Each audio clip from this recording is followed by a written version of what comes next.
Bonjour, bonjour.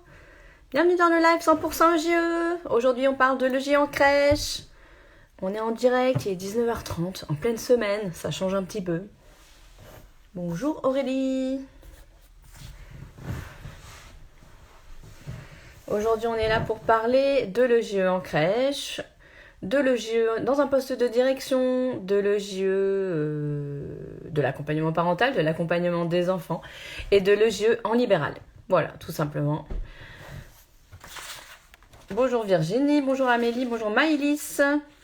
On va s'installer tranquillement, prenez-vous à boire, tranquillou pépère. J'ai de l'eau. Une petite tisane.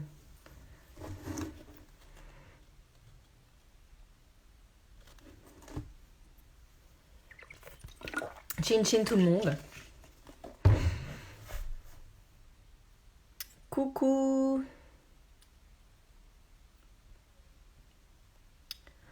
Alors, est-ce que je vais pas plutôt l'inviter maintenant? Comme d'habitude, c'est mon petit moment de solitude habituel du début de live. Donc on attend Rita. Hello, hello Mathilde. Hey! Bonjour, bonjour! Quelle rapidité. Bah, j'essaye d'être ponctuelle moi aussi. Pas toujours facile, mais je suis là! De dégainer ma musique d'attente. C'était un grand moment de solitude, donc j'étais prête à chanter. Ah ouais, bah si tu veux, je peux te laisser par contre le vivre ton petit moment de solitude et je reviens plus tard.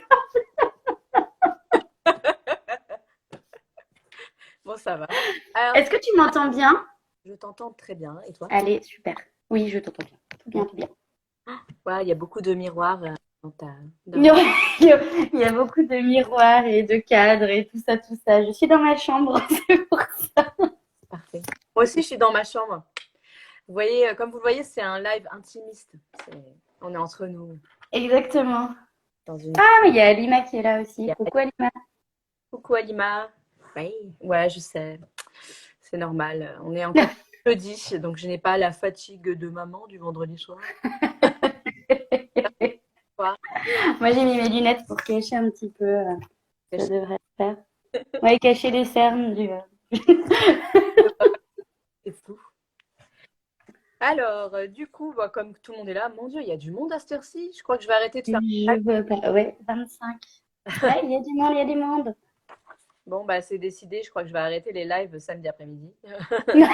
J'avoue que le soir, les gens sont plus dispo finalement. Bah ouais. Alors, du coup, on va parler de toi aujourd'hui. Oui. Donc, Rita, c'est ma copine star. Euh, on se connaît depuis quelques temps, mais on s'était jamais vraiment vu avant. Voilà. Ouais. On est très contente de faire ce live aujourd'hui. Enfin, j'espère, en tout cas. Oui, oui, oui, oui, je le suis tout à fait. Je l'ai payée pour qu'elle dise ça. On a briefé avant pour que je dise des trucs spéciaux ce soir. Ah, Mathilde dit que c'est le jour et l'heure des courses le samedi. Ah ouais, c'est vrai. Ah, oui. Et je vais me remettre en question par rapport à l'horaire. Bon, très bien. Et donc, aujourd'hui, on est là comme d'habitude pour parler de... Alors, on va voir si le premier qui tape... Allez, on va voir s'ils suivent, ouais, on va voir. Pourquoi je suis là? Je me disais que Nicolas faisait un live, mais je ne sais pas trop. Donc, voilà. Et puis, un peu de latence aussi avec le chat. Oh, Cassandra est là. Coucou, Cassandra. Du coup, on est là pour parler du... Eh ben regarde, EJ en crèche, il y a Mathilde qui gère. Bravo Mathilde. Heureusement que t'es là. Ah.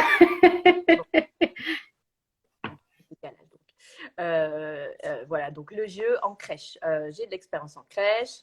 Rita a aussi de l'expérience en crèche. Quand j'ai lancé les lives EJE, évidemment, coucou, je partais du principe que on est là aussi pour prouver que l'éducateur de jeunes enfants ne travaille pas qu'en crèche. Mais bien sûr qu'on va en parler quand même, hein, parce que c'est quand même principalement... C'est quand même important. Voilà, quand même important. C'est le métier où...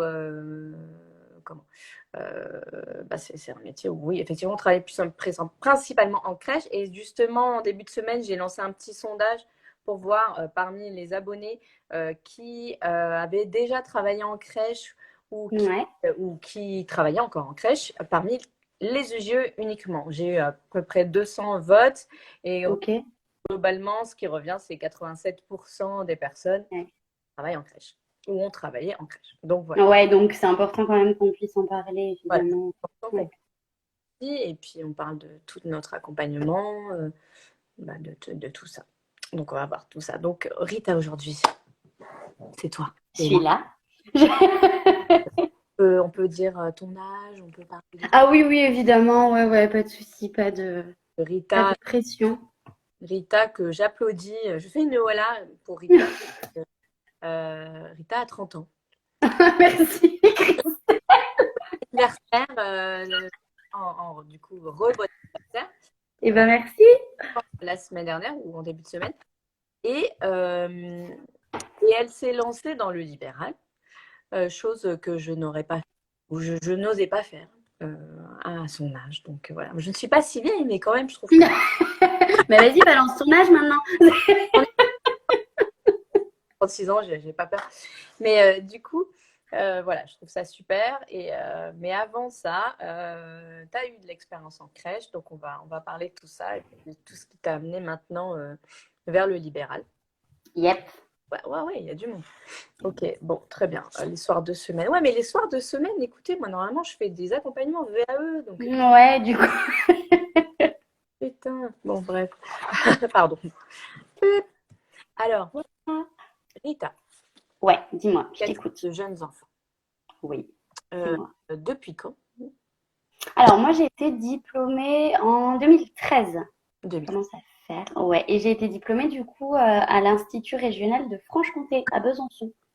Ok. Je Yep. connais pas du tout cette région, mais ça a l'air. Ben, c'est dans le nord-est de la France, là-bas où il fait froid et où il y a des fromages super cool. Voilà, pas très loin de l'Alsace. Je vends très bien ma région. Pourquoi, qu'est-ce qui t'a amené à choisir ce métier d'éducateur de jeunes enfants, du coup? Alors en fait, moi je t'avoue, en termes de formation, j'étais un peu paumée à l'époque. Donc j'ai commencé la formation en 2010, puisque c'est une formation de 3 ans. Et j'avais toujours eu, enfin, j'ai eu un peu des expériences dans l'animation, j'ai gardé des enfants, etc. Et puis j'ai toujours été un peu attirée par le travail social en général, mais j'avais absolument aucune, je savais pas en fait ce que c'était la différence entre un EduxP et une JE. Et un EJE, tu vois, d'ailleurs, je le féminise automatiquement. Et ouais, alors que c'est pas le cas, hein. Le neutraliser. Bah ouais, le neutraliser. Et du coup, bah, je me suis renseignée en fait, tout simplement parce que c'est vrai que le métier d'éducateur de jeunes enfants est quand même beaucoup plus récent que le métier d'éducateur spécialisé. Et du coup, maintenant, on en entend de plus en plus parler, mais franchement, en 2010, je savais que la formation existait, mais je savais pas du tout où on pouvait bosser, etc. Et d'ailleurs, c'est pour ça que je trouve que ton compte Insta, il est génial pour ça, parce qu'en fait, même pour les personnes qui passent pas des VAE, et ben, ça permet de cibler où le JE peut travailler, ce que c'est un EJE, ce que ça fait un peu dans la vie. Et voilà, enfin, ça aide vraiment les gens à se documenter. Du coup, ouais, je me suis documentée tout simplement par les bouquins, etc. Et en fait, comme j'avais déjà eu pas mal d'expérience auprès des enfants, je me suis lancée dans un job d'été de voyage adapté avec des personnes en situation de handicap, avec des adultes. J'avais verbalisé à la personne chez qui je postulais. J'ai mon téléphone qui se casse la gueule, c'est génial. Vous me voyez faire comme ça. Donc je vais le tenir. Voilà, ça va être mieux. Et donc, bref, je disais que j'avais postulé dans une asso qui proposait des voyages adaptés. Et en fait, j'avais un peu dit que je voulais faire un espèce de stage découverte, tout ça, tout ça. Voilà, avec les difficultés des associations qui proposent ce genre de voyage, j'ai été embauchée en fait. J'ai pas été du tout en stage. Enfin bref, je me suis retrouvée en voyage adapté avec des personnes adultes en situation de handicap. Et je me suis dit, ben c'est pas fait pour moi, je veux pas être éduquée. Je veux pas du tout être éduquée. Et du coup, j'ai passé le concours d'éducateur de jeunes enfants l'année d'après. J'ai passé le bac et j'ai passé le concours. Voilà. T'as pensé quoi de la formation? Alors, la formation, j'ai trouvé que c'était Je- hyper qualitatif. je- Mais il y a plein de monde, tout le monde est là. Bonjour, bonjour. Alors, moi, j'ai trouvé que la formation était hyper qualitative parce que très complète. Par contre, et ça, c'est mon côté un peu rebelle, tout ça, j'ai trouvé qu'elle était très formatante. Dans le sens où on nous apprend à être éduque d'une manière, j'ai trouvé, et que si tu avais envie de nuancer, si tu avais envie d'apprendre un peu autre chose, d'autres manières de faire, etc., en dehors de ce qu'on avait envie de te transmettre, bah fallait aller un peu chercher par toi-même, Coucou Stéphane. chose que j'ai fait. Salut Stéphanie. C'est ce qu'on disait dans le dernier live dernièrement, c'est-à-dire que le jeu, effectivement, ne sert pas à tous les établissements qu'on peut rencontrer. Et c'est surtout les stages qui nous préparent à ça. Le choix des stages, hein, il y a ceux qui veulent partir vers plutôt l'enfant en situation de handicap, il y a ceux qui veulent partir à l'enfant malade, il y a ceux qui veulent plutôt aller vers les EAJE, il y a ceux qui veulent aller vers tout ce qui est la protection de l'enfance. Ouais. Et c'est vrai que nous, on est formés sur l'enfant dans sa globalité. Et, on n'est pas formé au reste. Et c'est vrai que moi, je l'ai ressenti en tant que jury de VAE dans Ouais. dans les dossiers qui concernent justement les parcours des personnes qui veulent valider une VAE au niveau qui ont déjà travaillé en camp protection de l'enfance, par exemple, ou qu'à l'hôpital. Eh ben, on pourrait croire que justement la complexité de ces établissements fait que d'office, waouh, super, le dossier est super génial, on le valide, et pas du tout. Justement, Ouais. c'est vraiment compliqué de valider ce genre de dossier. Au contraire, Ouais.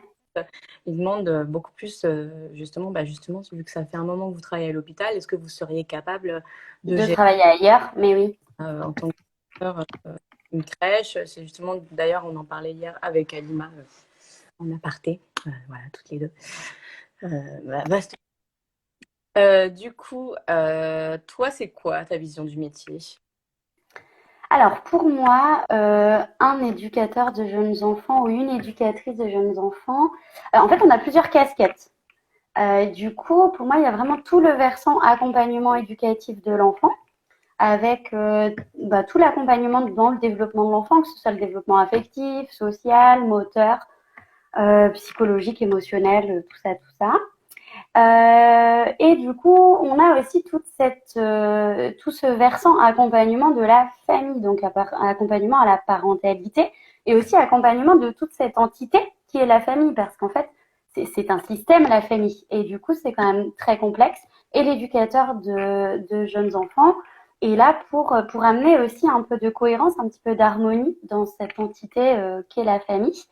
Et puis, on a toute la casquette management d'équipe, coordination avec les partenaires, coordination avec nos collègues sur le terrain, accompagnement évidemment, et puis toute la partie de gestion qui du coup concerne plutôt les postes de direction ou d'adjoint et qui va être vraiment la gestion d'un établissement, donc que ce soit la gestion des écrits obligatoires, que ce soit la gestion sanitaire de l'établissement, que ce soit la gestion comptable de l'établissement et la gestion financière de l'établissement, etc. Tout ça, c'est quelque chose, voilà, en fonction des postes en fait qu'on va avoir, on va toujours avoir ces casquettes-là plus ou moins prononcées et cette notion de gestion, évidemment, un peu plus quand on est en direction, quoi. Et justement, je voulais revenir par rapport à ça, justement, au terme éducateur de jeunes enfants. Cet après-midi, je suis tombée sur la page Facebook qui s'appelle D'accord. Éducateur de jeunes enfants, EJ. Et il y a une Ouais. personne qui justement demandait, bonjour, quel diplôme permet de faire de l'accompagnement à la parentalité, s'il vous plaît? Moi, je réponds le DEJE. Oui, mais Bah ouais. Ouais. Mais en plus, ouais, ouais. faire ce que vous faites, mais je veux pas faire pareil. Euh, D'accord. c'est vrai que l'enfant, à partir de là, on se dit, voilà, déjà, moi, c'est le terme éduquer qui me pose question. Ouais, moi j'ai beaucoup de mal aussi. Et de jeunes enfants. Parce que du coup, ça englobe pas l'accompagnement de la famille, tout le travail qu'on fait, l'accompagnement de la famille. Mm. Pour celles aussi qui partent justement en libéral comme toi ou comme Stéphanie, Coucou Cheyenne, coucou Cheyenne. Stéphanie aussi, qui est en libéral et qui sont, on est un petit peu en train d'essayer de se battre pour faire reconnaître Ouais. les compétences parce qu'il y a beaucoup de mamans qui se disent, voilà, je suis maman, donc je vais faire une petite formation et puis je vais proposer de l'accompagnement parental. Voilà, donc je comprends qu'on nous coupe un petit peu l'herbe sous le pied. Mais c'est vrai que toi, ça te renvoie quoi, ce terme de jeunes enfants? Eh bien, en fait, un peu comme toi, finalement, il n'y a rien qui me plaît dans cette appellation. Alors, déjà, je comprends d'où ça vient, parce que, en fait, avant, le métier d'éducateur de jeunes enfants, il découle du métier de jardinière d'enfants. Donc, il y a eu une évolution, évidemment. On fait partie maintenant des travailleurs sociaux. On change pas que des couches, ouais. Et du coup, je comprends qu'il y a eu une certaine avancée, etc. Mais le métier d'éducateur de jeunes enfants, il a encore beaucoup évolué ces années, cette dernière génération. Bah, Et il faut partir sur éducateur parce que ça s'est un peu masculinisé à un moment donné. bah Merci. oui, évidemment. Nous avons des gens qui nous regardent ce soir. Ouais, Moi, le terme accompagnant, j'aime bien. ouais. Moi, j'aime bien cette notion d'accompagnement aussi. Et puis, de jeunes enfants, ben non, quoi. Enfin, pas que. Et puis, ouais, bah du coup, c'est bien ce que tu dis, Old Lady, Faut- jardinière d'enfants, pour revenir aux valeurs écolo. euh, Alors, Monsieur J, on va faire des composts, du compost avec les coups. de- de- je crois que tu voulais faire du compost avec les enfants, mais du coup, ok. D'accord, parce que nous ne sommes pas des éducateurs pour les enfants. Voilà, ce qui ressort souvent, c'est qu'on dit le parent est le premier éducateur de son enfant. Ouais, puis on n'éduque ni le parent ni l'enfant, en fait. On est vraiment dans cette notion d'accompagnement, et du coup, c'est vrai que ce serait intéressant de revenir là-dessus, quoi. Parce qu'avant, les enfants naissaient dans les choux. Ouais, et j'ai Cheyenne et Monsieur J qui sont venus se venger, je pense, ce soir sur mon live, parce que moi, je, je floute beaucoup le live de Monsieur J d'habitude, c'est ça. Mais il n'aurait pas de diamant, avec ma reconnaissance éternelle d'être venu me voir. Ouais, donc c'est vrai qu'éducateur de jeunes enfants, voilà. Peut-être qu'il faudrait trouver une autre appellation qui représenterait notre accompagnement global de l'enfant et de sa famille, quoi. Bah, ils ont, ne pleure pas. Bah, ils ont déjà changé le CAP petite enfance, maintenant Ouais, accompagnant petite enfance. je crois que c'est ça, ouais. Ça, participer tout de suite, se venger, puéril, tout ça. Gna, gna, gna. Bien, on travaille avec des enfants, tu sais, on peut pas non plus avoir un esprit très mature et très développé. Voilà. Est-ce que tu nous raconterais pas un petit peu ton parcours, du coup, Allez, on va parler du coup de la crèche où tu travaillais dernièrement, mais ça, your life. Yes, ok. Alors, et ben, du coup, comme je disais tout à l'heure, donc j'ai été diplômée en 2013 à Besançon. J'ai fait mes 3 ans et après, je suis allée travailler en Espagne. Je... je vais arrêter de regarder les commentaires pendant que je parle. Du coup, ouais, je suis allée travailler en Espagne dans une école française, en fait, dans une école bilingue, où j'accompagnais les enfants en situation de handicap, les enfants qui avaient des difficultés dans leur développement, qui avaient des difficultés. Je t'ai pas entendu, Christelle. Quoi? Bilingue? Ah oui, c'est une école française.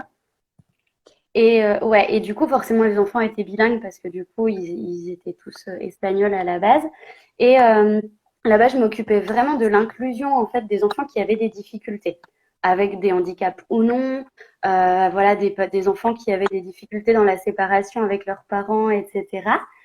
Ensuite, je suis revenue en France. Je suis arrivée à Lyon où je suis maintenant, et j'ai travaillé à peu près 2 ans en cardiologie.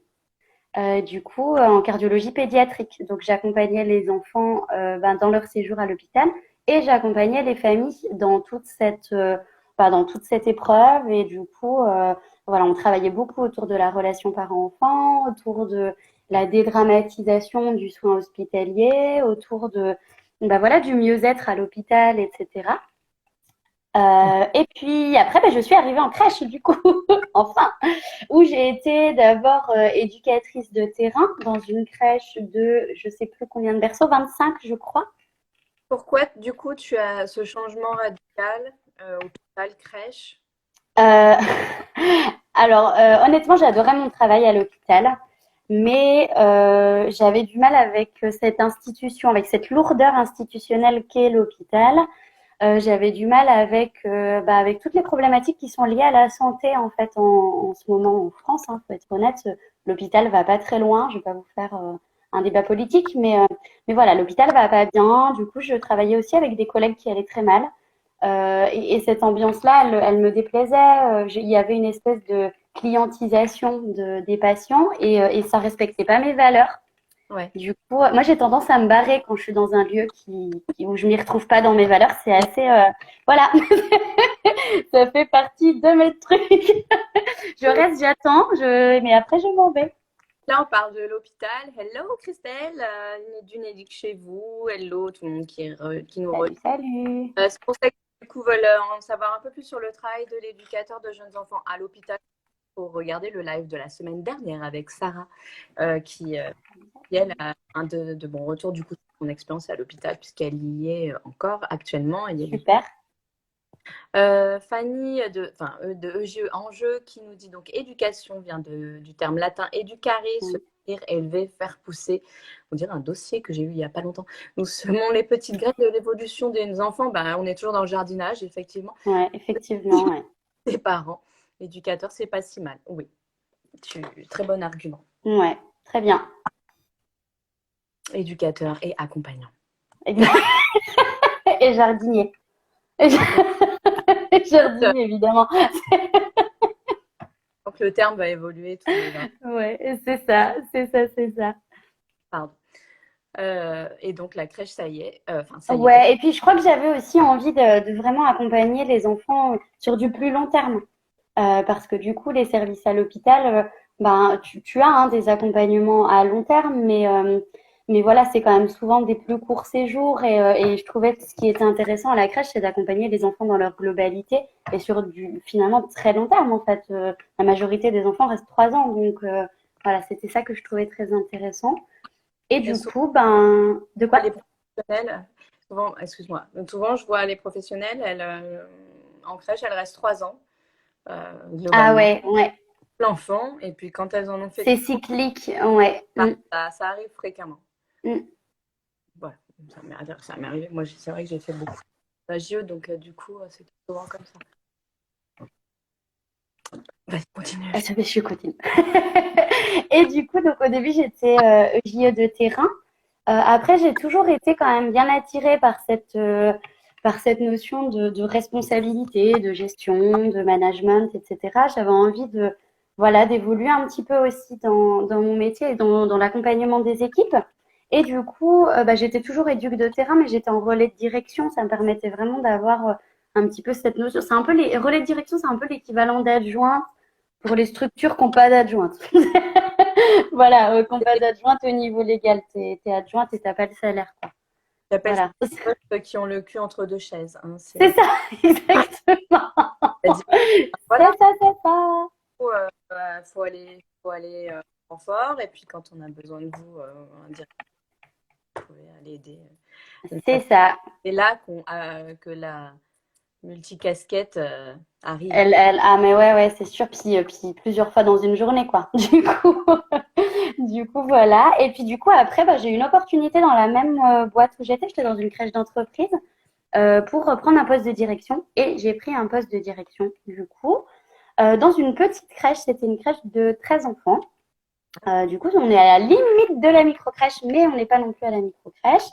Et c'était super intéressant parce qu'en fait, quand tu es directrice d'une petite structure comme ça, tu es hyper polyvalente. En fait, tu fais tout. Tu fais l'éduc, tu fais les directrices, Ouais. tu fais le plombier aussi, tu fais tout.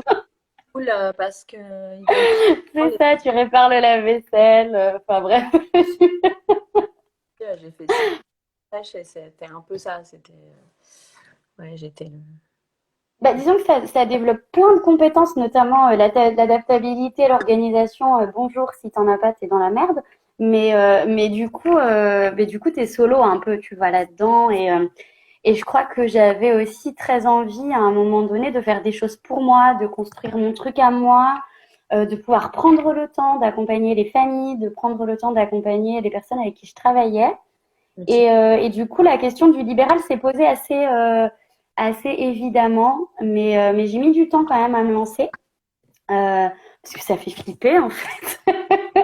Et parce que, alors je sais T'as pas s'il y a des... t'as fait une ouverture? C'est pas une ouverture. Non, non, non, non, non, c'était pas une ouverture, non.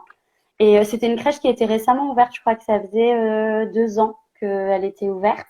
Du coup, j'ai participé à toute la rédaction des textes obligatoires, etc. Enfin, j'ai tout fait et refait. C'était un contexte un petit peu particulier dans cette crèche. Du coup, ça m'a vraiment laissé l'opportunité un peu de recommencer à zéro et c'était vraiment très chouette. C'était Euh, un réseau privé ou c'était un... ouais, c'était le groupe Babylou, je peux le dire. Bah, c'est trop tard de toute façon. Tendu.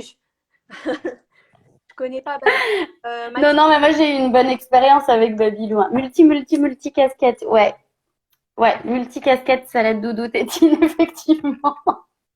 et voilà. Il faut que le JE soit un côté un peu Super Mario pour Ouais, change de casquette. Touloulou, touloulou. c'est trop ça. Faut manger des champignons pour prendre des forces, tout ça, parce que sinon il y a des fois où t'en as trop mal. Mais après, c'est ce qui est intéressant aussi, quoi. Champignons, hein, parce qu'il y a des choses.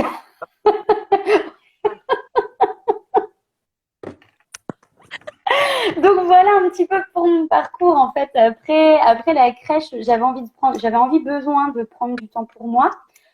Du coup, j'ai quitté mon poste en crèche et je suis partie voyager pendant plusieurs mois, comme tu le sais, Christelle. Alors, J'ai pris mon sac à dos et je me suis barrée. Je me suis dit, allez, tu t'offres le cadeau de ta vie. Et du coup, salut Coralie, je vois ton message. Du coup, je suis Aurélie, à PE, il y tu a veux passer. un accompagnement VAE, EJE, je suis là. C'est le travail de super crise rigolote. Voilà. Yeah. Le voyage, oui, j'ai vu les photos, j'ai vu aussi tes stories. Je trouve ça génial. J'ai jamais eu les coronesses de faire ça. Et voilà. Bon, après, je n'ai pas de regrets. Mais, Ouais, puis après, je pense qu'il faut le vouloir. Moi, c'était un truc, enfin, j'en avais envie depuis très longtemps. Et puis, en fait, on trouve toujours des excuses pour pas se lancer dans de grands projets, quels qu'ils soient. Que ce soit le libéral ou des projets personnels, enfin, voilà. Et en fait, pendant mon voyage, j'ai développé plein de trucs. Et puis, je me suis dit, ben, en fait, t'as trop envie d'être en libéral, donc lance-toi. Et au pire, ça marche. Et au pire, ça marche. oui, parce que du Voilà. coup, tu avais démissionné quand tu t'es lancée en libéral. Ouais, du coup, j'ai fait une rupture en gros avec mon employeur. J'ai négocié un départ, voilà. Et du coup, là, j'ai quand même la possibilité d'avoir des aides, donc ça, c'est chouette, quoi. Mais du coup, c'est vrai que ça fiche un peu la frousse de partir comme ça, de tout lâcher et voilà. Bah ouais, et quel que soit le projet, en fait, c'est vrai que là, moi, j'ai tout lâché pour Dans aller. le chat, cette fois-ci, qu'est-ce que c'est? Attends, je remonte. Attends, j'essaye de remonter moi aussi. Oh, merci Coralie. Lucie. Lucie, je crois qu'on va se voir pour l'oral. Il me semble, ton nom me dit quelque chose. Je crois. Et Alix, je te connais bien. Alix. Alors, euh, merci beaucoup. Donc, je vais rougir comme la robe. Je ne sais où j'en suis et témoin. Voilà. On va repartir du coup. On va reparler de ton expérience. Yep. Oui, Euh, c'est quand même l'objet de ce soir, hein. voilà, c'est le thème de ce du travail, du travail de management également. Et puis on parlera de ton travail en libéral maintenant Yep. et des podcasts. Yeah. Monsieur J, Rita, elle est géniale, faut qu'elle vienne. Mais ouais, qui est Monsieur J? Par contre, moi, je suis une très mauvaise en termes de réseau sur Internet, tout ça, tout ça. Donc, Alors, salade doudou tétine, envie de soutien à la parentalité que j'ai pas assez le temps de faire, Ouais, d'observation, mission. C'est ça, exactement. Salade doudou ouais. tétine et éduque de section en crèche co. Voilà. J'ai un problème avec mon ordinateur. Voilà. Mais salade doudou tétine, je comprends. Je comprends ton envie de liberté. Moi, c'est vraiment ce qui m'a questionné sur le libéral. Pardon, monsieur J. Mea culpa. Alors, bon, on va revenir un peu sur, on va revenir sur la base. Aujourd'hui, on parle de la crèche. On parle plus du CCI, Yep. de l'hôpital. Et donc, on va revenir sur nos basiques. Donc, le J Yes. en crèche. Qu'est-ce que c'est en section déjà? Son positionnement, on va faire une spéciale jardinière d'enfants, spéciale hocher, couche et tout. Ça va être mercredi. On va parler jardinage. Bah, écoute, on va parler jardinage, évidemment. Je serai là peut-être pour voir votre live jardinage. C'est ça. Ok. Bon. Donc, l'émission de Le J en crèche sur le terrain. Ouais. C'était que ça. Allez, je regarde le chat, c'est terminé. Allez, voilà, ouais, moi aussi parce que ça me déconcentre, j'y arrive pas. Du coup, la question c'était quoi? Quelles sont selon moi les missions de l'EJE en crèche, c'est ça? Ouais. Alors, bah, de par moi, mon expérience en tout cas, parce que je pense que déjà les missions de l'EJE en crèche dépendent vachement de la taille de la structure, projet pédagogique de la structure, des personnes, du nombre de professionnels, du nombre d'enfants, plein de trucs en fait. Des classes sociales, des familles accueillies, Mais oui, du lieu d'implantation de la crèche aussi. ouais. Ça dépend vraiment en fait de ton projet d'établissement. D'où l'importance pour les futurs directeurs et pour les directeurs et tout, de bien en définir et de bien rédiger son projet d'établissement puisqu'il va tout, il va tout définir en fait. C'est ça, le projet social. On en parle aussi dans vos dossiers de VAE. Oui, j'imagine. Voilà, moi, j'ai travaillé aussi, j'ai une comparaison en crèche dans le 94 et crèche dans Paris 15e à côté d'un ministère. C'est vrai que les attentes parentales ne sont pas du tout les mêmes. Bah ouais, évidemment. Ouais. C'est pas du tout le même public. Il faut vraiment s'adapter et adapter les projets en fonction de tout ça. Les qualités requises pour travailler en crèche, selon toi? Ah, une casquette avec plein de visières différentes. Des jardins, on a compris. Et ouais, et puis plein de matériel de jardinage du coup. Des rames pour ramer. Non, allez, plus sérieusement. Alors, pour moi, les qualités principales, déjà, il y a la bienveillance et l'empathie. En fait, quel que soit un peu le lieu où tu vas travailler, quel que soit finalement, le projet d'établissement, tu as besoin de ça. Si déjà, tu as du mal avec cette notion de bienveillance et d'empathie, voilà, faut te questionner sur ton orientation à ce moment-là. Après, je dirais beaucoup de patience. Avoir une qualité d'organisation et de communication. Je fais vraiment en sorte de ne pas regarder le chat, mais c'est dur. Je vais faire comme ça. Donc l'organisation, évidemment, parce que sans organisation, tu passes des journées horribles, en fait. Si tu ne sais pas t'organiser, tu passes des journées horribles et c'est presque violent pour les enfants. Enfin, même pas presque, c'est hyper violent pour les gamins parce que ta journée, elle est décousue et c'est hyper insécurisant, en fait, pour eux. Et je dirais aussi une grande capacité de lâcher prise. Alors ça, on l'entend pas parler souvent dans le métier d'éduc, mais je trouve qu'il faut lâcher prise sur les conseils qu'on donne aux professionnels et qui ne seront pas forcément appliqués. Il faut lâcher prise sur un peu l'idéal qu'on se fait de notre crèche et ce qu'on aurait envie de mettre en place, que ce soit avec les enfants, les parents. Alix, si tu nous écoutes. Pardon. C'est pas grave, non, vas-y. Et du coup, lâcher prise aussi par rapport à certaines ambitions, certaines envies qui parfois vont pas être possibles tout de suite ou pas possibles tout court. Et puis aussi se dire qu'on travaille avec des humains, donc des enfants, une équipe, un directeur ou une directrice et que du coup, on n'arrive pas toujours à les emmener là où on voudrait. Et puis d'ailleurs, c'est pas toujours opportun de les emmener là où nous, on voudrait. Donc ouais, lâcher prise à fond. Exactement.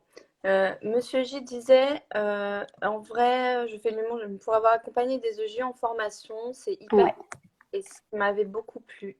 C'était la question de l'aménagement de l'espace comme outil éducatif. Exactement. Outil ouais. éducatif, gestion des émotions. La Il y notion d'adulte de référence aussi, là, Monsieur J parle, a effectivement. des choses qui passent par l'aménagement de l'espace qui évolue aussi avec le temps. Là, on parle beaucoup de multi-âge, en plus hein, de section multi-âge et de. Ouais. D'itinérance ludique aussi. Ouais. Merci. Et nous, dans le multi-âge, quand on était en micro, notamment, en fonction des années, en fonction de l'âge des enfants, on a des enfants qui arrivent et il y a des groupes, soit il y a plus de petits, soit il y a plus de Bah oui. mélangés. Il vient tout un aménagement de l'espace à passer. Il y a des moments où, voilà, s'il y a des enfants qui se tapent, qui se mordent. Il faut réfléchir d'ailleurs quasi. Enfin, moi, je crois que c'est le premier truc auquel je pensais, quoi, l'espace. Quand ça commençait à s'agiter, je pensais de suite à l'espace. Ouais, Donc, le JE, en plus d'être jardinière, est architecte.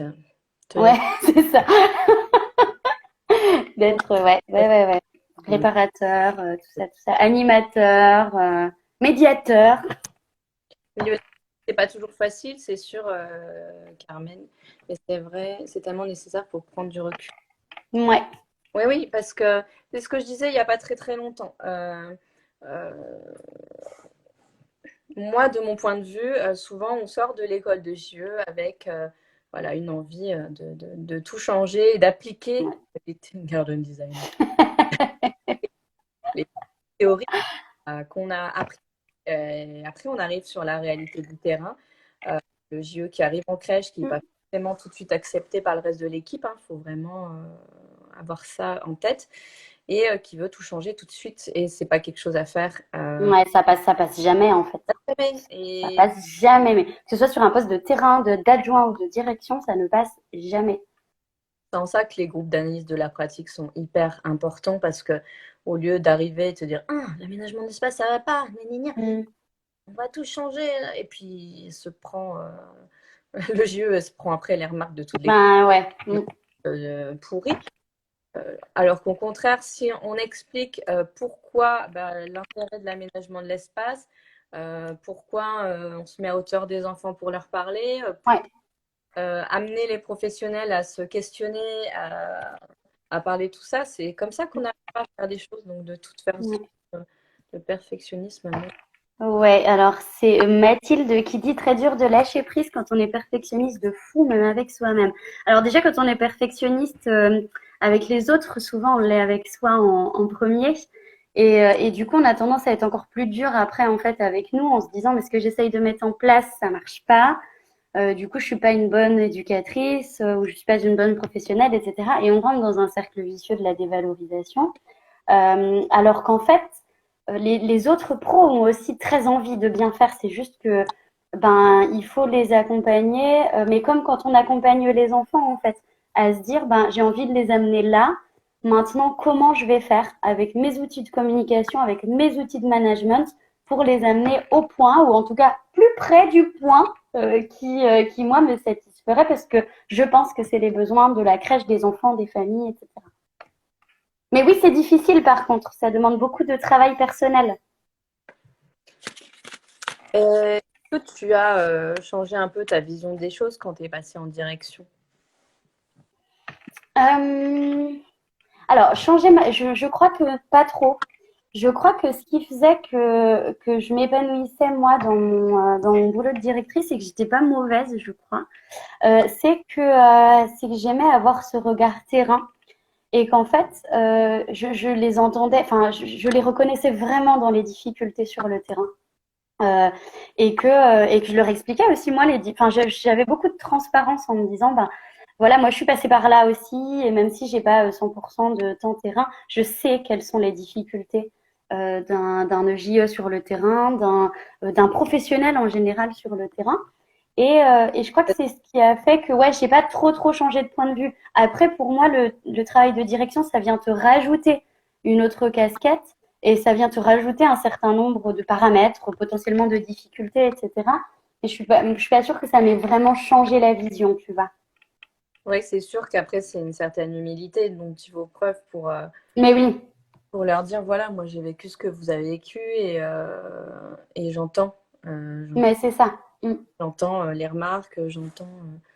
Et je crois vraiment qu'une équipe reconnue, alors ça vaut pour le poste de direction ou pour le poste d'éduc de terrain, parce qu'il y a cette notion de coordination et de management qui est présent à chaque fois. Je crois qu'une équipe reconnue, c'est une équipe qui ira beaucoup plus facilement dans ton sens et qui s'investira beaucoup plus en fait, même si c'est pas dans ton sens d'ailleurs, qui s'investira pour le bien-être de l'enfant parce qu'elle est reconnue dans ses difficultés, parce qu'elle est reconnue dans ses idées, dans son positionnement et dans sa valeur, etc. Je crois que ça, c'est vraiment important, quoi. C'est ça. Et puis, on va revenir sur l'enfant tout à l'heure par rapport à ce live. On va parler de l'accompagnement avec la famille Mhm. en crèche. Si tu fais une comparaison, du coup, à la façon d'accompagner en crèche et en EAJE, n'importe, et avec l'accompagnement en libéral, par exemple. Euh, Alors, je le trouvais beaucoup trop frustrant en crèche parce que j'avais peu de temps pour le faire et que du coup, alors je sais pas si c'est une bonne chose, mais je l'ai fait en tout cas. Du coup, comme je voulais prendre le temps, je le prenais et l'administratif, je le faisais chez moi. Ne faites pas ça, pas tout le temps en tout cas. Et du coup, je me suis retrouvée avec une espèce de surcharge de travail parce que pour moi, c'était encore une fois ne pas aller dans le sens de mes valeurs et de mes besoins que de laisser cet accompagnement à la parentalité de côté, puisqu'il y avait vraiment besoin. Voilà, du coup, pendant un certain temps, je le faisais, je laissais vraiment des plages ouvertes aux parents où ils pouvaient venir me voir, des plages fermées, où j'avais vraiment besoin de me centrer. Pareil, c'est une histoire de planification et d'organisation, mais je laissais vraiment des plages ouvertes. Et évidemment, le dialogue spontané était là, mais il y a des moments où tu as vraiment besoin, où les parents ont besoin d'un espace d'écoute. Ils ont besoin que tu fermes le bureau derrière eux et que tu les écoutes et que tu entendes leurs paroles, que tu entendes leurs mots MAUX, que tu entendes voilà, les difficultés qu'ils peuvent vivre, que tu les réassures, etc. Donc moi je dirais en crèche très frustrant parce que j'avais plus le temps de le faire. Et c'est ce qui m'a motivée d'ailleurs à quitter la crèche parce que j'avais l'impression de m'écarter de mon cœur de métier, à savoir l'accompagnement qualitatif des équipes, des parents et des enfants. Et vraiment l'accompagnement à la parentalité, c'est ce que j'avais le moins le temps de faire. Du coup, maintenant, en libéral, je suis centrée sur l'accompagnement à la parentalité. C'est une autre démarche parce que l'accompagnement à la parentalité que tu proposes, là, c'est le parent qui vient te chercher finalement. Évidemment. Voilà. Alors que quand on est en crèche, on est là, on est soit dans le bureau, soit en section. Euh, Ouais. Il y a des moments où, comme là, on accompagne l'enfant, on voit ce qui se passe. Et c'est au moment de l'accueil, à certains moments où on invite le parent, où le parent vient vers nous. Mais là, Ouais. c'est complètement différent. Tandis que là, tu es en libéral, du coup, l'enfant, tu vois pas, enfin, au préalable, enfin, tu vois pas l'enfant. Alors, du coup, dans moi, ce que je propose, en tout cas pour l'accompagnement à la parentalité, non, je ne vois pas l'enfant parce que pour l'instant, les demandes qu'on me fait, ce sont des demandes où c'est des parents qui ont des questions éducatives et qui ont surtout des besoins de déposer, qui ont besoin de retrouver confiance, etc. Et ça, finalement, c'est un accompagnement qui peut se faire avec, enfin, sans forcément connaître l'enfant. Après, c'est vrai que si on me demande, bon là, je j'ai encore pas ce type de demande d'accompagnement, mais du coup, si on me demande d'accompagner un peu la systémie de la famille, effectivement, là, j'aurais besoin de connaître tous les acteurs de la famille. Ce serait un petit peu différent, quoi. Mm, Du coup, c'est pas non plus du tout le même contexte, quoi. ouais. On a du love de la part des autres copines et ducs, ouais. Stéphanie, tellement frustrant en crèche, on a peu le temps. Mais tellement. Tout l'investissement personnel, et oui, oui, beaucoup, beaucoup d'investissement personnel. À gérer en crèche, je vais pas Toi, reparler. tu l'avais vécu comment, Christelle, un peu, tout le versant accompagnement à la parentalité en crèche? Euh, Moi, c'est un peu ça qui m'a fait partir. Bah ouais, mais en fait, on a... voilà, on part parce qu'on peut plus assez accompagner comme on veut. Pas pour les mêmes raisons. Moi, c'était parce que aussi j'ai sur un gros réseau de crèches privées et, euh, et de me dire que voilà, accompagnes des familles pendant des mois ou parfois des enfants en situation précaire qui ont du mal à s'intégrer, à se familiariser plutôt à la crèche, pour qui c'est compliqué la séparation, tu travailles pendant des semaines, Mm. etc. Finalement, du jour au lendemain, tu as un commercial qui te passe un coup de fil en disant bah, ce Ouais, enfant-là, il doit partir sous toi 3 semaines parce que ouais, il est remplacé par un mm. berceau entreprise, quoi, ce qu'on appelle Ouais, ouais. Mm. entreprise. Et moi, j'en ai eu un peu marre de tout ça, quoi, parce que Mm. rien, on crée un lien avec la famille, on est là pour Bien sûr, bien sûr. répondre aux besoins du parent. Et finalement, ben voilà. Et en plus, moi, on me demande de donner le courrier. Mm. Ah bah oui, oui, on avait la place demain. Puis en plus, nous, on s'en tape en fait que l'enfant il soit de l'entreprise ou pas. Enfin, c'est une Oui, famille. oui, Louise. Bon, après ça, je crois que c'est la réalité de tous les gros groupes de crèches. Oui, Enfin, voilà. Moi, je ne critique pas non plus ma société. J'ai beaucoup appris, enfin, j'apprends beaucoup de cette société. J'y suis toujours, hein, je suis en congé parental. Mais ouais, c'est ça qui m'a poussé un peu à. oui, qui t'a questionné et qui t'a Ça poussé m'a- à partir sur autre chose. Ouais, c'est ça. Enfin, Ok. voilà. Voilà, la parenthèse est Parler close. d'enfants maintenant, c'est ça. Ouais, trop cool. Comment on accompagne les enfants en crèche. Donc, on l'a évoqué tout à l'heure un petit peu au niveau de l'aménagement de l'espace. C'est quoi ton credo, tes valeurs, du coup, au niveau de l'accueil des enfants, toi? Alors, si tu ajoutes en tout cas les valeurs que j'ai énoncées tout à l'heure, c'est plutôt des outils qui pour moi sont hyper importants. Il y a déjà l'observation de l'enfant. On a vraiment des outils techniques d'observation et il ne faut pas lésigner dessus en tant qu'éducateur de jeunes enfants parce qu'en fait, c'est le début de notre travail d'accompagnement avec les enfants. Si on n'observe pas les enfants, ben, on ne peut pas leur proposer un accompagnement qui va leur correspondre. Et du coup, en fonction de ce qu'on peut observer, c'est évidemment super important de communiquer en équipe autour de ce qu'on a pu observer, donc que ce soit avec votre direction ou avec vos collègues, avec les familles parfois quand il y a besoin. Et puis, l'avantage en fait de l'éduc, c'est que, enfin de l'EJE, c'est qu'on a vraiment tout un panel d'outils pour accompagner les enfants. Et on en parlait un petit peu tout à l'heure. Du coup, au début, il y a l'observation, puis après, il y a l'aménagement de l'espace. C'est vrai que l'aménagement des espaces en crèche ou en institution en général, ça a une place primordiale en fait dans l'accompagnement des enfants. C'est-à-dire qu'un accompagnement de l'espace qui n'est plus ou pas du tout adapté au groupe d'enfants, c'est un groupe d'enfants qui vit très mal ses journées. Donc du coup, l'accompagnement de l'espace, c'est primordial, mais que ce soit les espaces de jeu ou les espaces de sommeil, par exemple, ou les espaces de repas, etc. Cet aménagement, il doit être repensé à chaque moment de la journée et à chaque pièce, avec chaque intention qu'on a envie de donner à cet espace. Je sais pas ce que tu en penses, Christelle, mais... Je dirais même aussi les espaces individualisés, Mais c'est-à-dire oui, les affaires personnelles de bien l'enfant, sûr. prénom, ils ont des cahiers de suivi. Là, tu accueilles toute la famille, en fait, quand Mais tu. oui. Et c'est ce que veulent les parents, c'est-à-dire qu'ils ils nous confient leur vie, hein. Ben ouais, ouais. Ouais, donc, c'est vraiment de se dire, waouh, mon enfant, il a attendu, quoi. Il y a son prénom sur le Ben casier. ouais, ouais. C'est savoir qu'on est attendu, savoir qu'on parle de l'enfant quand il n'est pas Mm. là, il y a une photo.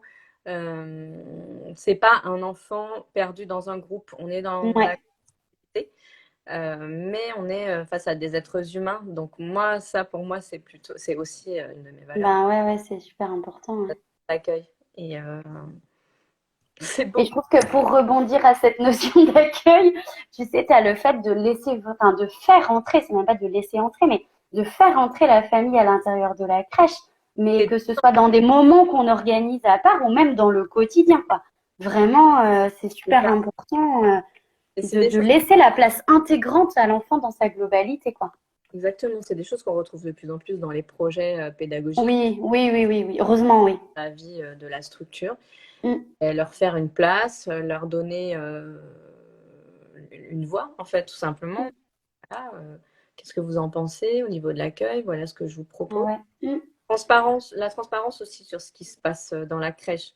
Moi, je sais que la communication, ça passe aussi Bien sûr, bien sûr. quand tu accueilles les parents, vraiment leur montrer comment ça se passe. Ils ont envie de savoir, de voir Ben ouais, c'est sûr, c'est sûr. avec d'autres enfants. Ah, il y a une chouette à la crèche qui nous dit un truc super intéressant, qui dit que c'est faire une vraie place physique, psychique et je sais pas quoi, j'ai pas fini, et psychique à chaque enfant et à chaque famille. Mais c'est ça en fait. Psychique. La contenance Exactement. contenance psychique. Sécurité affective. Allons-y, des ballons. Une connaissance théorique. Ne vous en Alors ça va falloir en parler dans vos dossiers plus parce que parler de sécurité affective dans votre dossier. Je vais vous poser la question. Si ce n'est pas défini, voilà, le lien. putain, c'est jury de VAE quoi. Dans le savoir. Sécurité affective. Oui, voilà. Voilà, on va les perdre, ça y est. On les a perdus. Il y a plein Ça y est, wow. de... Je vois pas là combien on est, 22, c'est ça? Il y a pas mal. Le 20-25. Voilà. Comme d'habitude, cette vidéo, vous la retrouverez en IGTV sur la page si vous ne restez pas jusqu'au bout. Et voilà, elle sera dans l'onglet central aussi de la... Je suis là, moi. Alima est là. Alima est toujours là pour nous. Hey, coucou Elima. Alima, bientôt, nous ferons un live ensemble sur la Ah, enfance.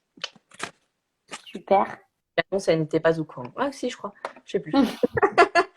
On n'est pas perdu, on prend note. Bravo Coralie. Merci. Bon, alors dis-moi, Rita. Oui, Christelle.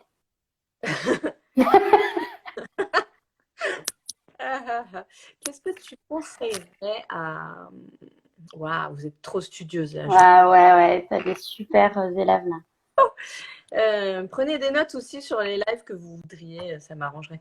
Qu'est-ce que tu conseillerais aux personnes qui voudraient prendre un poste de direction de structure? Déjà, des conseils pour réussir l'entretien. Faut se lancer, les filles. Quand vous avez des opportunités, allez. Ouais. Déjà, faut se lancer. Je crois que ça, c'est super. Les conseils que je donnerais, ne pas avoir peur de pas tout savoir. Parce qu'en fait, vous saurez jamais tout. Voilà, je suis désolée, je sais pas si je vous l'apprends, mais vous saurez jamais tout. Et le fait de pas savoir, c'est une vraie force puisque ça vous laisse l'opportunité d'apprendre. Et ça, en termes d'épanouissement professionnel et d'épanouissement personnel, c'est the point. Voilà. Lima, non, on n'apprend pas sur le tas en direction. Mais tu continues d'apprendre dans ton métier comme tout le temps. Après, pour moi, il faut se questionner évidemment sur ses compétences en management et sur ses compétences un peu interpersonnelles en fait. Est-ce que c'est difficile pour nous de communiquer et ça pour savoir un peu sur quoi on est à l'aise, sur ce quoi on est moins à l'aise et pour pouvoir bosser dessus. Déjà, si on n'ose pas se lancer de suite, pourquoi pas se former, etc.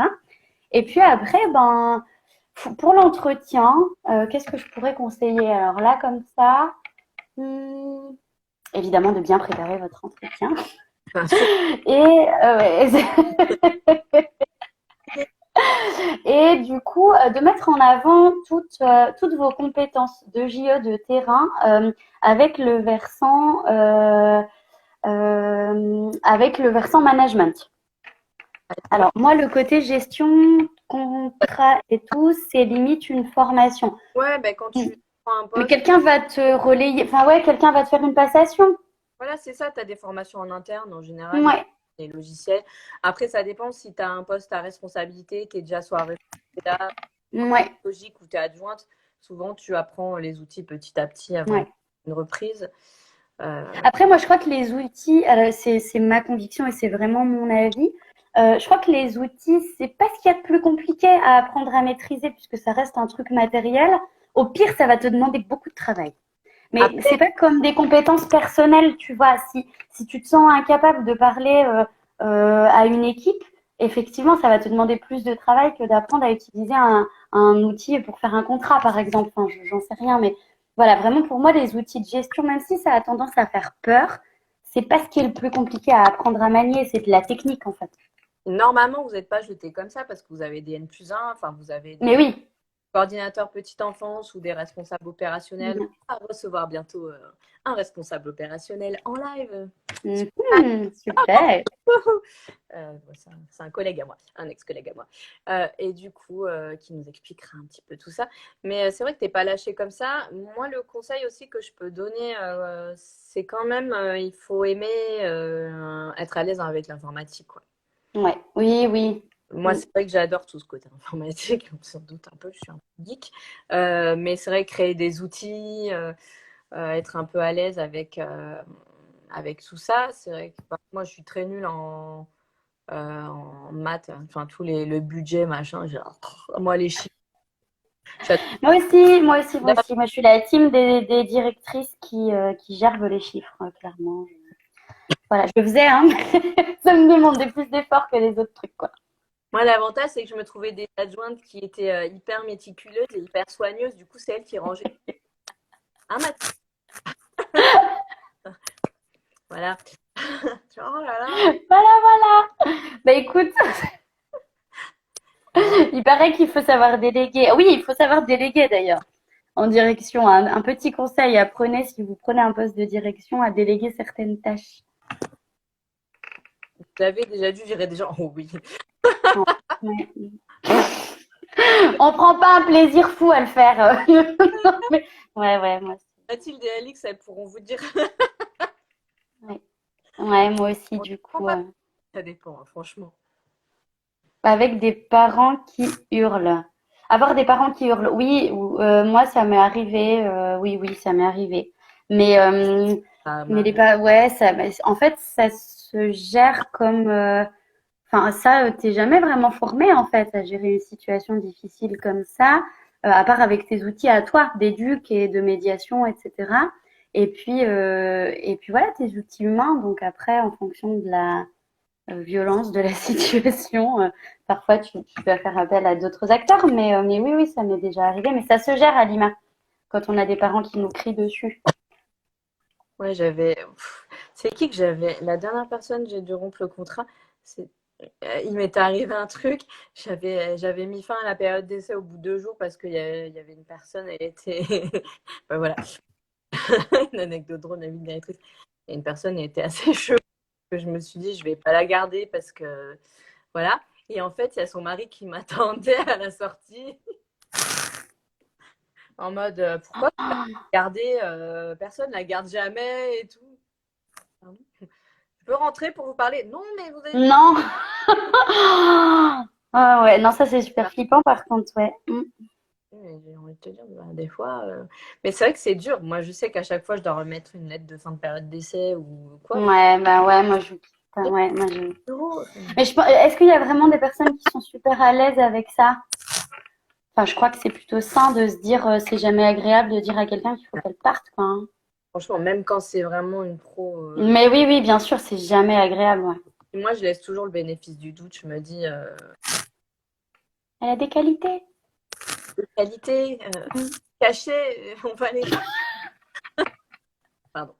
Et c'est vrai que. Non, mais attends, C'est la réalité du terrain, mais bien sûr.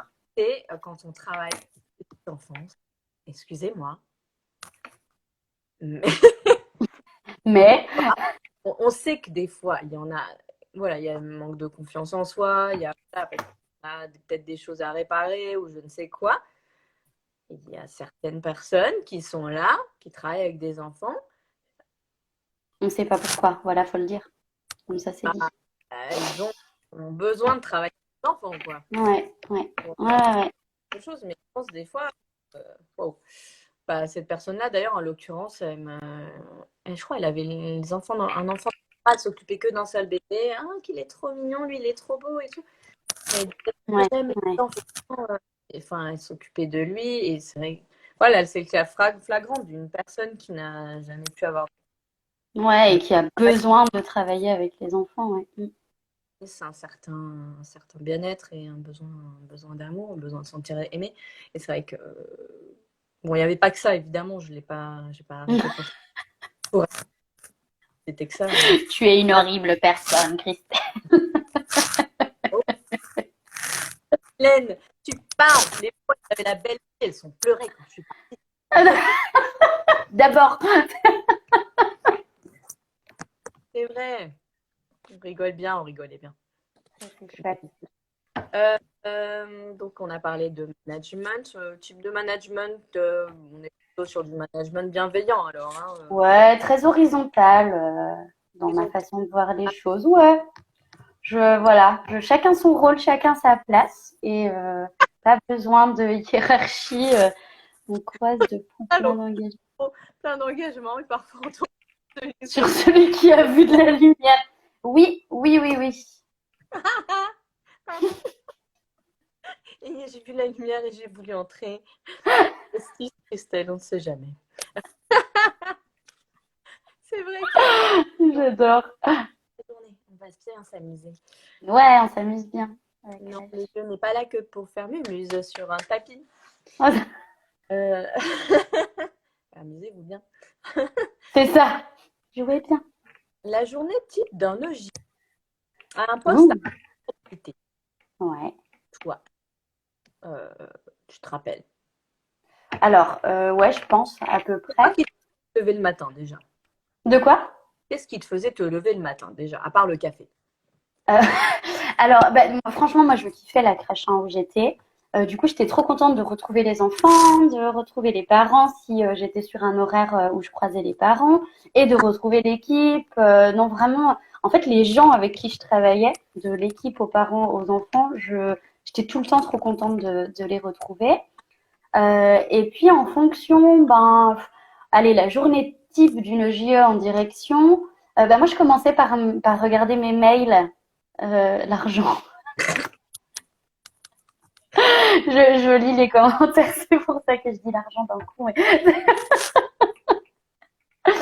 ouais, il y a de ça, hein, faut être honnête. On est content d'aller chercher son salaire aussi. Hein. C'est ça. Alors, attends, la journée type. Ouais, alors c'est pas super conseillé, mais moi je commençais par lire mes mails. Parce qu'en termes de charge mentale, moi, voilà, s'il n'y avait pas de mail urgent le matin, c'était cool. Oh, Et s'il y avait un mail urgent, c'était à faire, voilà, potentiellement bientôt. lundi matin, ce où il y a Ah ouais, moi, le moment d'ouvrir le mail, enfin, d'ouvrir la boîte mail le lundi matin, t'es là. quand tu ouvres Ah, c'est bon, il n'y a rien. l'heure du mat, il fait froid, il fait nuit. Ouais. Et t'as un parent qui est là, ouais, vendredi soir, il s'est passé ça, je suis pas content, nanana. Bon, je vais aller un petit peu sur le terrain. Hein, un tour de l'équipe pour savoir ce qui s'est passé. c'est ça, c'est ça. Évidemment, quand même, je disais bonjour avant d'aller regarder les mails. Hein. Je ne l'ai pas précisé, mais oui, j'allais faire un petit tour de l'équipe. Après, j'étais dans une petite structure. Donc, une fois que j'avais checké les mails et que j'avais retiré ma charge mentale, ou en tout cas pesé ma charge mentale pour savoir si elle allait avoir des galères, j'allais me poser avec l'équipe. C'était important pour moi d'aller me mettre au sol avec l'équipe, de discuter avec elles, de savoir comment elles allaient. Parentale derrière, quand vous aurez posé votre charge mentale. C'est ça, exactement. Déposez votre charge mentale sur votre to-do list et allez sur le terrain. La charge mentale de Rita. Je sais plus quel épisode c'était, mais... Pardon. Non, mais il n'y a pas de souci, t'inquiète pas. Et ouais, je crois que c'est important d'aller se poser avec les équipes. Il faut choisir plusieurs moments dans la journée où vous allez vous poser avec votre équipe, pour moi, hein, parce que elles ont besoin de savoir que vous vous intéressez à elles. Et que voilà, après, vous faites le point. Moi, j'aimais bien m'installer à l'accueil des enfants. De toute façon, j'avais quand même un peu de temps terrain, même si plus ça allait et moins j'avais le temps d'investir ce temps terrain comme je voulais. Mais du coup, ouais, j'allais quand même pas mal sur le terrain pour créer du lien avec les enfants, avec les équipes. Et puis après, moi, je suis quelqu'un de très organisé. Donc du coup, j'avais une to-do list et je planifiais les choses que je pouvais planifier. Et je me laissais des blancs, des espèces de blancs, parce qu'il y aura toujours des imprévus qui vont se glisser dans votre liste. Et ça, c'est super important. Et tout les post-it et les carnets Ouais, ouais. partout. carnet à fiche. Mais moi, les post-it, je peux pas, c'est trop anxiogène pour moi. Parce qu'il y a plein de trucs et je me dis, c'est au secours. Donc, Carnet, c'est Emma. ouais, voilà, c'est bien ça, des carnets sympas et tout. Donc voilà, c'était un petit peu ça, vraiment. J'avais besoin de planifier, d'organiser. Après, on a toujours de toute façon des gros trucs à faire, comme le projet social à réécrire, le projet pédagogique, etc., etc. Et du coup, ça, c'est planifiable en fait. Et j'avais vraiment besoin d'anticiper, de planifier. Et puis après, ben, pour toutes les tâches un peu du quotidien, enfin, du quotidien. Moi, j'avais des moments où je me planifiais, la préparation des réunions, etc., etc. Tout ça, c'était du planifiable. Et je laissais vraiment du temps pour, ben voilà, pour le spontané en fait, mais que ce soit en termes d'administratif ou en termes d'humain avec ton équipe, avec les enfants ou avec les familles, quoi. Je sais pas si j'ai répondu à ta question correctement, Christelle. Je me suis un peu éparpillée Et peut-être. si vous avez des questions aussi, je vous l'ai dit, je l'ai dit au début du live, mais du coup, ça tourne. Ça a tourné, ouais. Ça tourne, donc n'hésitez pas à poser des questions aussi au milieu. Nous, on y répond, on regarde souvent. Ouais. Ok, d'accord. Et du coup, ce qui t'a fait quitter le milieu des AG, on disait tout à l'heure, c'était l'accompagnement. C'est le manque de temps. Ouais, j'étais trop frustrée de pas accompagner les enfants, les familles comme j'avais envie. En tout cas, de la façon aussi qualitativement parlant. Mais voilà, je manquais de temps et du coup, je manquais d'énergie aussi pour le faire et ça me convenait plus. Le travail avec les professionnels, tu l'as vécu comment quand on passe directrice, quand on est justement dans les groupes d'analyse de la pratique, le fait de former les personnes, de les accompagner, de... Ah, moi, j'ai adoré. Ça a vraiment fait partie. Alors, j'aimais déjà ça quand j'étais éduque de terrain, cette partie d'accompagnement et de management. Et en direction, je me suis mais éclatée vraiment. Alors, j'avais des emplois du temps très chargés puisqu'en fait, une fois par mois, je recevais chaque professionnel pour qu'on fasse le point sur ses objectifs entre midi et deux pendant 1h30. Et c'était génial parce qu'en fait, je voyais qu'elles se développaient dans leurs objectifs à elles. Enfin, j'ai adoré les accompagner vraiment. Je savais qui avait besoin de quel type de formation. Du coup, tout avait du sens en fait et ça se retrouvait vraiment. C'était hyper fluide. Du coup, avec les parents, c'était hyper fluide avec les enfants. Et puis chacune avait un peu alors, j'aime pas utiliser le mot tâche, mais en tout cas, chacune avait des points d'investissement en particulier. Il y en avait une qui faisait, par exemple, l'atelier parents-enfants de ce mois-ci. L'autre qui faisait, oui, dis-moi. C'est le petit multi dont tu parlais. Ouais, de 13 enfants. Elles étaient 4. Oui, c'est ça, ouais. Ouais, Ouais, c'est ça, c'est vrai que les petites équipes, en ça, on est assez proches, on sait tout ce qui se ouais. passe. En gros, C'est ça vraiment l'avantage des petites crèches, quoi. Le désavantage pour moi des petites crèches, c'est que tu es vraiment partout. Tu dois tout faire. Enfin, tu es hyper polyvalent. Mais par contre, tu as une proximité avec ton équipe, avec les familles, avec les enfants. Enfin, ça n'a pas de prix, quoi. ouais. En tout cas, pour moi, j'avais vraiment adoré. Et c'est vrai que, ouais, du coup, non, moi, je me suis éclatée dans l'accompagnement des équipes, quoi. C'était génial. On est d'accord là-dessus. Ouais, c'est trop chouette. Ouais, moi j'ai adoré mes postes en micro multi, enfin, pour différentes raisons. Moi j'ai adoré quand même bosser en crèche aussi. Euh, c'est des bons moments, je regrette vraiment pas. Je regrette pas. Ah ouais, moi non plus, ouais. Du coup, qu'est-ce qui fait que un jour on fait le choix du libéral? Alors, pour ma part, c'était un besoin d'indépendance, de liberté, et puis un besoin de travailler en fonction de mes valeurs à moi. J'avais vraiment besoin de plus retrouver cet aspect financier qui dirigeait mon travail. J'avais besoin de pouvoir prendre le temps, de gérer mon temps, et puis de pas faire du travail en urgence dans le quotidien. Ça, j'avais plus du tout envie parce que à la crèche, j'en étais arrivée au moment où il y avait tellement de trucs à gérer tout le temps que l'urgence était devenue le quotidien et j'aime pas travailler comme ça. Je veux bien gérer les urgences comme des urgences, l'argent encore.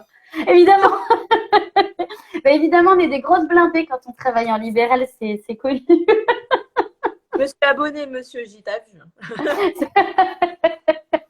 Il aime l'argent, je pense. J'ai compris en fait, ça y est, je me suis fait avoir.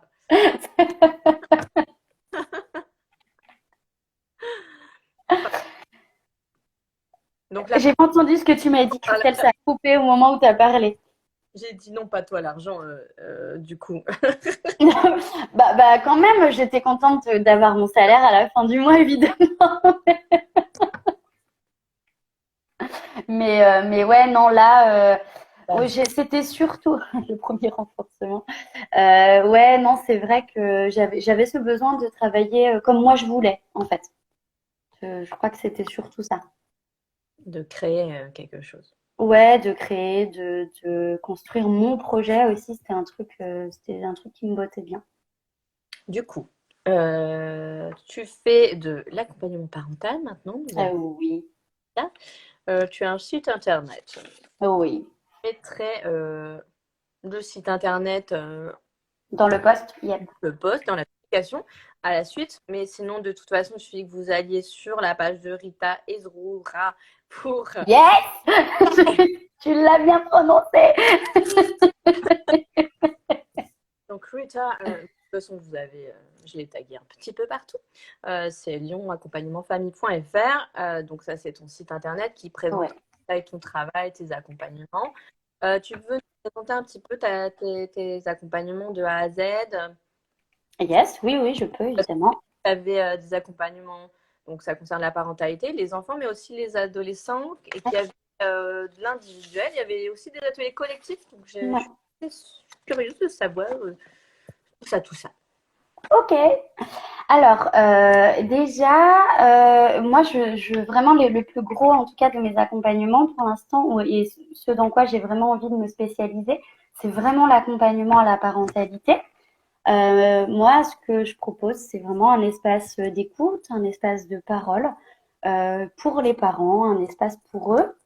Et du coup, où on va travailler ensemble autour de leurs besoins, autour de leurs objectifs, autour de leurs difficultés. Selon moi, la force de mon accompagnement, c'est vraiment l'adaptabilité. Je ne propose rien qui est à la carte.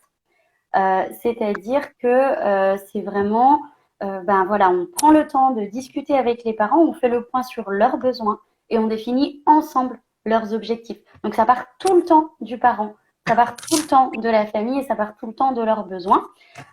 Et d'ailleurs, tu vois, quand je te disais que j'avais quitté la crèche parce que j'avais besoin de travailler comme j'avais envie, c'est que j'avais aussi besoin de pouvoir plus m'adapter aux familles. Et que ce ne soit pas les familles qui s'adaptent à moi, mais voilà, vraiment repartir dans quelque chose qui était centré autour de l'enfant et de sa famille. Individualisé. Voilà. Du coup, je propose aussi des accompagnements éducatifs de certains enfants dans leur développement en fonction de certaines difficultés qu'ils peuvent rencontrer, etc. Au niveau des adolescents, moi je suis pas du tout spécialisée dans l'adolescence puisque je suis éducatrice de jeunes enfants, mais voilà, l'adolescent fait aussi partie du système familial et j'ai de l'expérience avec les adolescents et du coup, parfois en fonction de certaines problématiques, pour moi c'est important de pouvoir ne serait-ce que recueillir la parole de l'adolescent. Après, là pour l'instant, moi je suis en train de me former. Je termine dans quelques mois, quelques semaines, mois d'avril, une formation pour être sophrologue. Donc à partir du mois d'avril, je pourrai accompagner les familles en sophrologie. Et pour moi, ça va être un outil formidable, un outil très puissant pour pouvoir accompagner les familles. Parce que finalement, que ce soit l'enfant, l'adolescent dans sa famille ou le parent, en fonction de leurs difficultés, je vais pouvoir les accompagner là-dedans aussi avec cette casquette d'éducatrice et du coup de spécialiste de l'accompagnement éducatif et de l'accompagnement familial. Donc voilà un peu où je me situe en ce moment. Accompagnement parental plus, accompagnement éducatif des enfants. Et merci Coralie pour ton petit message. C'est vrai que c'est chouette la sophrologie. Le temps, nous recevrons en live Stéphanie, éduque et thérapie, qui peut-être nous regarde encore, je ne sais pas. Je sais pas. Et également éducatrice de jeunes enfants en libéral et donc thérapeute, et qui fait aussi de la sophrologie. Donc je n'en dis pas plus. Voilà, je développe pas plus du coup, puisque comme ça. Voilà, mais en tout cas, en ce moment, je suis dans une période de transition, dans le sens où oui, j'ai construit mon activité libérale et pour l'instant, je propose des accompagnements éducatifs et des accompagnements parentaux. Et puis, dans un second temps, la sophrologie va vraiment venir s'ajouter comme un outil thérapeutique, du coup, dans les difficultés, enfin, pour accompagner les familles dans leurs difficultés. Donc voilà. Et du coup, on a déjà parlé des valeurs tout à l'heure, donc on ne va pas revenir là-dessus. Mais question geek. Allez, waouh, waouh, waouh. J'ai peur. Maintenant, vous me connaissez avec mes bandes annonces, l'invité du week-end. C'est ça, grave. J'adore. Voilà. Si tu devais te comparer à un personnage de fiction dans ton métier, Mhm. lequel et pourquoi? C'est vraiment sans hésitation, MacGyver. Mais vraiment, vraiment sans hésitation. Pourquoi? Parce qu'il faut, voilà. Ta, ta, ta, ta, ta, ta, ta, ta, ta, ta, ta. Passion Ben de oui, mardi à votre place. exactement, je crois que c'était ça, ouais. MacGyver, pourquoi? Parce qu'il faut être, en fait, il faut être MacGyver pour être éduque et surtout pour être directrice de crèche, quoi. Franchement. Le pistolet à colle, hein. On a Ouais, c'est ça. manié l'art du pistolet à colle avec vraiment beaucoup d'essence. Exactement.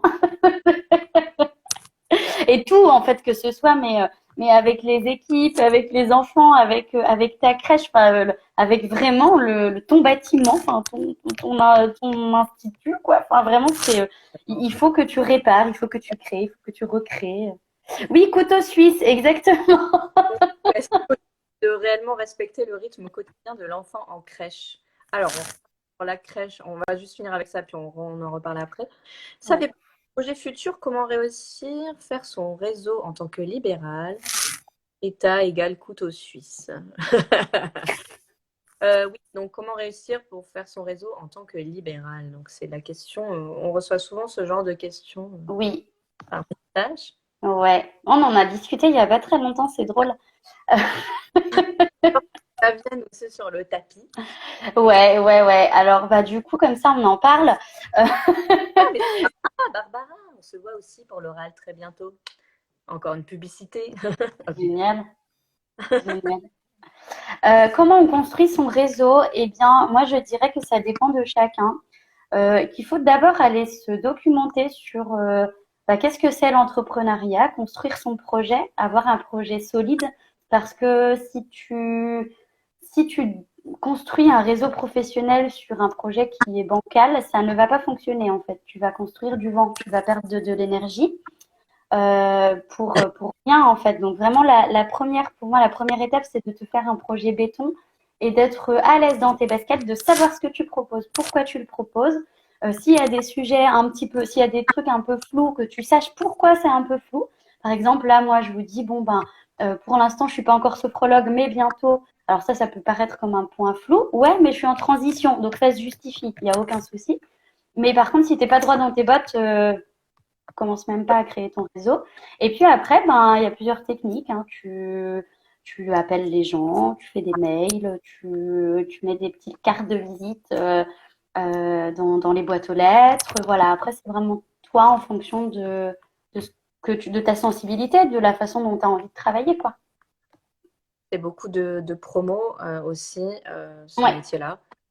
On est beaucoup dans la promo, hein. Après, Bah, parce qu'en fait, c'est tellement méconnu qu'il faut qu'on dise qu'on existe, il faut qu'on dise qu'on est là et il faut se soutenir.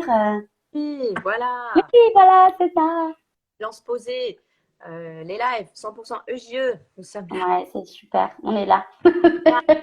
C'est autre chose, on ne change pas des couches. Enfin, Exact. Pas que. Si, si, on change les couches des enfants quand même, hein. alors, oui, on change les enfants. Je reviens sur Pécresse qui disait, selon vous, est-ce de réellement respecter le rythme quotidien de l'enfant en crèche? Alors, je comprends pas trop la question, mais je pense que tu voulais dire sûrement Le rythme individuel peut-être de chaque enfant, c'est ça? ou les repères, des choses comme ça. C'est possible avec beaucoup Bah d'observations. ouais, On disait ouais. aussi, Avec beaucoup d'observation, beaucoup d'adaptabilité. voilà, Ouais, moi je crois que oui. d'analyse de pratique, de réunion, tout est possible. De Après, communication, oui. si tu peux très bien, encore une fois, tu es dans le collectif, mais tu peux faire de l'individuel. Il faut. Mais c'est à nous de nous adapter, hein. Quand on parle d'adaptation, C'est à nous de nous adapter. Donc, tout ça, ça se réfléchit, ça se pense en équipe, hein, et ça se met en place petit à petit. Mais oui, c'est possible. Après, si c'est pas possible, si on te donne pas les moyens, Pécresse, ou si il n'y a pas moyen voilà, de faire quoi que ce soit, l'essentiel, c'est le bien-être de l'enfant. Mm. Et c'est Je aussi crois le qu'il faut vraiment se recentrer là-dessus. Ouais. bien-être au travail. Donc après, à voir si tu veux rester ou pas. Mais, Amandine est là. C'est ça, c'est peu connu, mais j'ai l'impression que beaucoup de pros se mettent au libéral. Bah, de plus en plus, ça arrive, hein, mais Ouais. voilà. Génial. Il y a de la place pour tout le monde en tout cas. C'est juste qu'il faut qu'il y ait un projet construit et un accompagnement de qualité envers les familles, les enfants, quel que soit ce que vous proposiez, quoi, ou envers les personnes que vous voulez aider à se former, etc. Monter un projet béton et il y a de la place pour tout le monde. Donc, MacGyver, Exactement. si tu n'étais pas en libéral, Ouais. que ferais-tu à part du jardinage? Si j'étais pas éduque en libéral ou si j'étais pas en libéral là maintenant, qu'est-ce que je ferais en tant qu'éduque? Ouais, voilà. Ouais, ouais. Qu'est-ce que je ferais en tant qu'éduque? Je crois que si j'étais pas en libéral, je serais partie bosser à l'étranger avec dans des assos. Ouais. Je crois que ouais, j'aurais bien kiffé bosser à l'étranger avec des assos, des écoles, ouais. Alors, Hum, si, oh mes yeux, qu'en pensez-vous? J'ai eu deux étudiants qui m'ont expliqué que c'était très difficile d'être reconnu en tant qu'homme. Ben justement, bientôt, je vais faire un live avec mon pote Johan, qui est GE, maintenant qui est responsable opérationnel, donc c'est coordinateur petite enfance sur un réseau de crèches privées. Moi, de mémoire, les EGE hommes dans ma formation, ils étaient 2 sur 100. Non, 3 sur 100, il y en a un qui est parti. Donc c'était en 2006. Et il faudrait demander à un homme de répondre à cette question. ouais. Je sais que la seule fois où j'ai recruté un EGE homme, il y a une maman qui s'est plainte effectivement parce que je crois que j'avais abordé ce sujet en plus avec toi il n'y a pas très longtemps, qui s'est plainte parce qu'elle ne voulait pas que son enfant soit changé par lui. Après, au contraire, je sais que les retours qu'il me faisait, lui, en tant que directeur, il avait des parts en... Déjà, ça passait mieux en tant que directeur qu'en section, Putain, bizarrement. ça rend ouf. Moi, ça me, ouais. Une fois que tu es au milieu du soin, je pense. Et les parents venaient le voir en disant je suis très content que vous soyez un homme. Au niveau de l'ambiance d'équipe, ça change quand même les choses. Ouais. C'est un De la mixité, ça vient tout le temps apporter du positif, moi, je trouve. Vraiment. de nana au secours. Moi, je suis très macho comme nana. Et donc, Bah, moi, je suis très féministe, merde. Comment on fait du coup? Bon, bah, salut, hein. mais, J'adore. mais ouais, non, c'est vrai que ça apporte vraiment.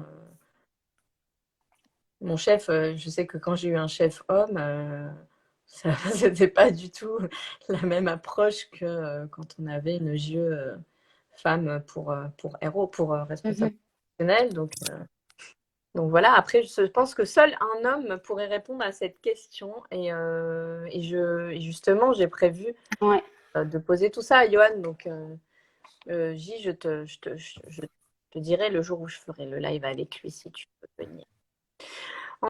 Coralie, en tant que jeu, avez-vous les mêmes pratiques à la maison avec vos enfants et au travail? Alors, je dirais, Rita, je peux parler pour toi. Tu n'as Moi, je dirais que je n'ai pas d'enfant. pas de Non, non, moi, j'ai pas d'enfant, non. Franchement, ça dépend. Franchement, ça t'appartient. Je sais que déjà la formation EGE remet en cause tes propres valeurs éducatives, la façon Ouais, dont tu as été ouais. éduqué.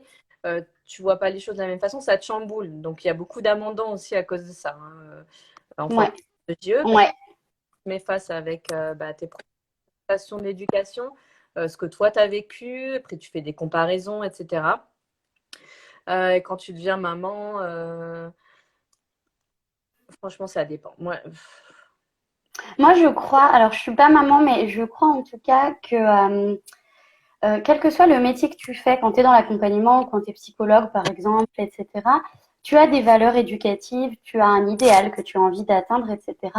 Par contre, tu as aussi tout le côté émotionnel et le côté non-distanciation affective que tu n'as pas avec des enfants dans ton travail. Donc ça, forcément, ça impacte d'une manière ou d'une autre. Enfin, ça dépend des personnes. Mais je pense que déjà, ça dépend beaucoup des gens et des situations et de nos valeurs et voilà, et des émotions qu'on ressent sur le moment et de notre fatigue et de ce qu'on vit physiquement et de ce qu'on vit dans notre vie, etc.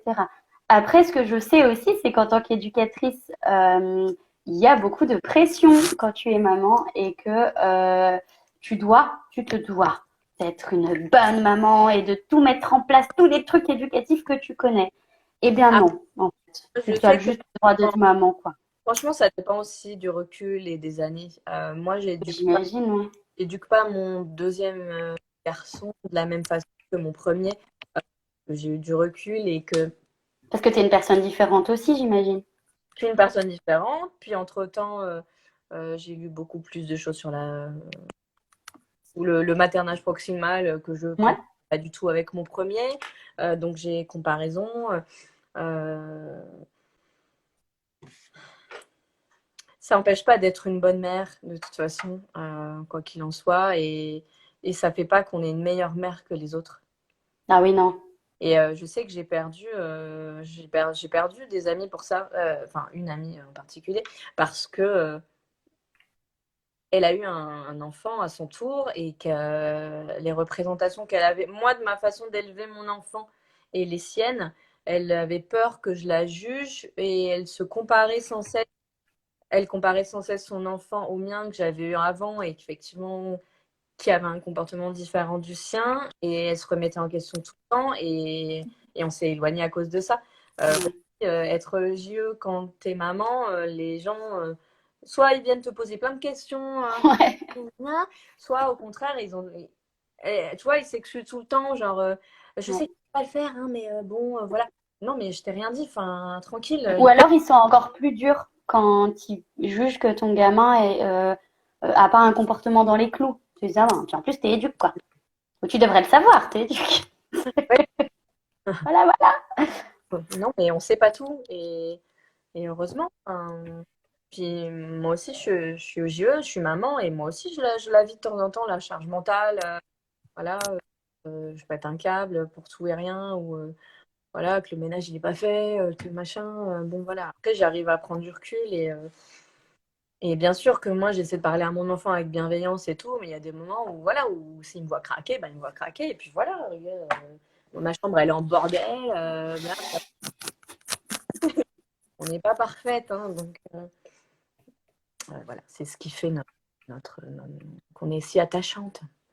Puis je crois que c'est important d'être authentique, en fait, en tant que professionnel et en tant que parent aussi. Du coup, bah voilà, tu as le droit de pas appliquer toujours tout ce que tu aurais envie d'appliquer avec ton enfant, même si tu es éduque. Je sais pas si ça répond à ta question.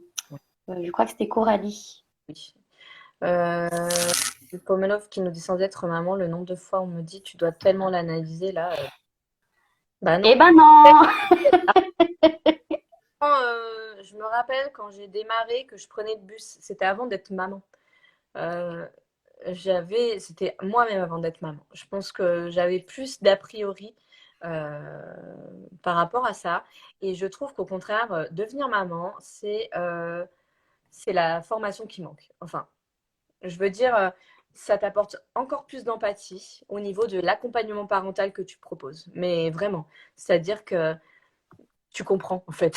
Quand tu deviens maman, tu sais pourquoi tu as une maman qui vient pleurer dans ton bureau parce qu'elle Ben doit ouais, j'imagine. Ouais. quitter son bébé de 2 mois et demi et qu'elle reprend le travail et qu'elle est épuisée parce qu'elle a encore les hormones et tu vois et tu comprends en fait. Bah tu l'as vécu quoi, ouais, c'est sûr. Et au contraire, je trouve que ça t'apporte aussi énormément à ce niveau-là. Toutes les représentations, on dit on n'est pas dans le jugement, mais tu as toujours des moments où, au contraire, en équipe, on est dans le jugement parce qu'on voilà, il y a des choses qui sortent. Quand, par exemple, je sais pas, les pros entre elles, ça nous arrive souvent, hein, les professionnels, quand elles discutent, oh, t'as vu, elle nous l'a déposé ce matin, c'est qu'elle ne travaille pas. Ah, Ça, c'est des et choses ben voilà. plus. Ouais, nous aussi, j'ai entendu. Mais au contraire, c'est moi qui allais vers les mamans en disant, mais allez-y, prenez votre journée, mais on est là pour ça.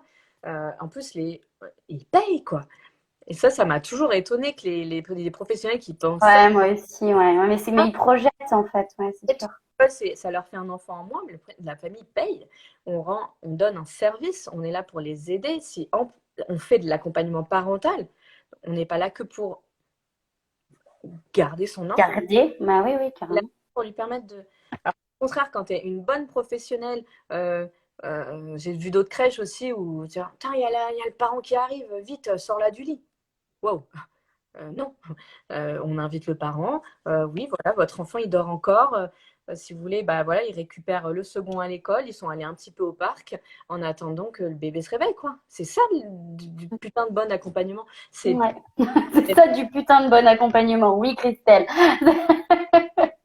et souvent, c'est souvent les professionnels qui n'ont pas encore d'enfants qui. Enfin, je veux pas généraliser, mais Ça peut, ouais, ouais, ouais, ça peut. Ou en tout cas, des professionnels qui, oui, peut-être n'ont pas d'enfants, ou alors qui ont eu des enfants et qui ont pas fait ça. mm, Et du coup, en tout cas, des professionnels qui n'ont pas déconstruit beaucoup de choses, en fait. Et du coup, c'est vrai que, ben ouais, si on peut en rajouter à la liste des trucs qu'il faut bosser, je suis désolée, les futurs éducs, mais il faut déconstruire parfois un certain héritage qu'on a dans voilà ce qu'on imagine du rôle de parent, ce qu'on imagine du rôle de maman particulièrement.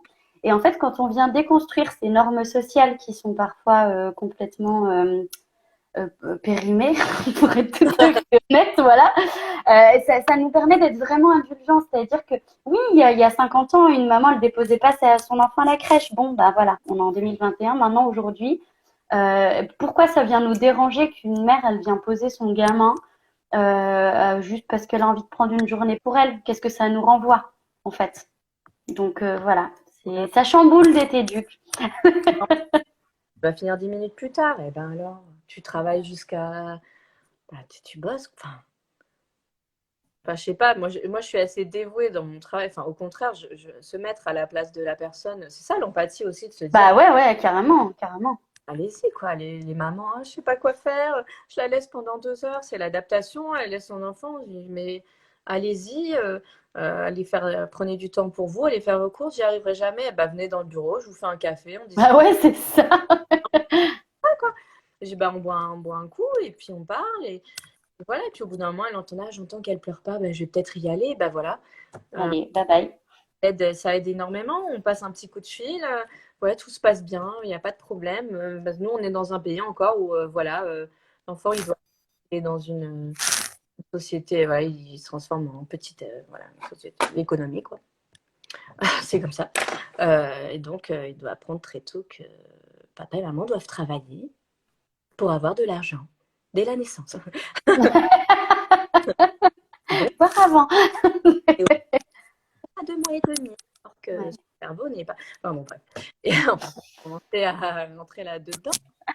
Alors, prend en charge seulement les enfants et elle ne pense pas à la famille. Cette maman a besoin de déposer son enfant, mais peut-être tout simplement un temps pour elle. Donc, elle Oui. ne dépose pas son enfant, elle l'accompagne. Déposer un sac, hein, et un enfant, et donc on l'accompagne.